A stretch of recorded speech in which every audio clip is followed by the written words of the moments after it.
Pemirsa, Badan Perlindungan Pekerja Migran Indonesia atau BP2MI bekerjasama dengan Polda Jawa Barat menangkap terduga pelaku tindak pidana perdagangan orang Nurbaiti yang selama ini buron. Dan berikut hasil liputan rekan Yuni Harsari dan juru kamera Yahdin Syafrizal bersama dengan Kepala BP2MI Beni Ramdhani.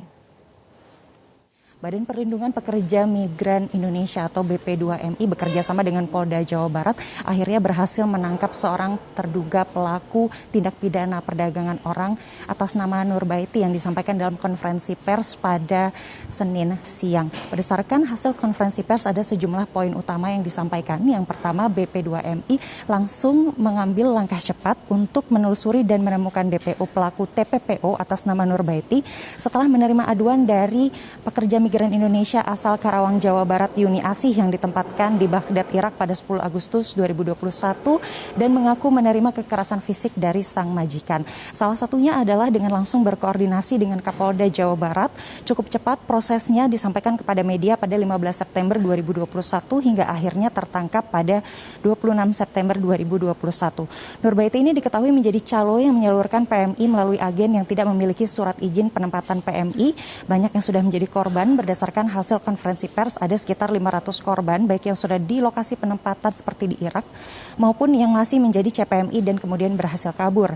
BP2MI akan terus mengawal proses hukum atas tertangkapnya DPO tindak pidana TPPO atas nama Nurbaiti ini hingga proses pengadilannya tuntas. Menarik untuk kita ikuti seperti apa proses penangkapan dari Nurbaiti ini. Kita akan langsung berbincang dengan Kepala BP2MI Beni Ramdhani. Apa kabar Pak Beni? Alhamdulillah sehat ya. Pak, boleh disampaikan bagaimana kemudian proses akhirnya Nurbaiti ini bisa tertangkap, Pak? Sebenarnya sudah berapa lama Nurbaiti ini menjadi DPO? Ya, terkait Nurbaiti ini kan kasusnya sebetulnya sudah cukup lama.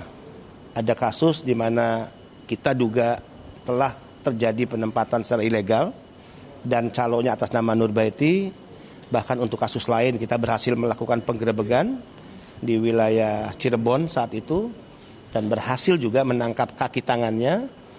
Kemudian terakhir kita mendapatkan laporan dari CPMI atau PMI atas nama Yuni Asih yang mengalami tindak kekerasan oleh majikannya dan itu langsung direspon oleh BP2MI dan lagi-lagi Yuni Asih menyebut bahwa keberangkatannya secara tidak resmi juga diberangkatkan oleh nama Nurbaiti. Jadi nama ini cukup populer sebetulnya.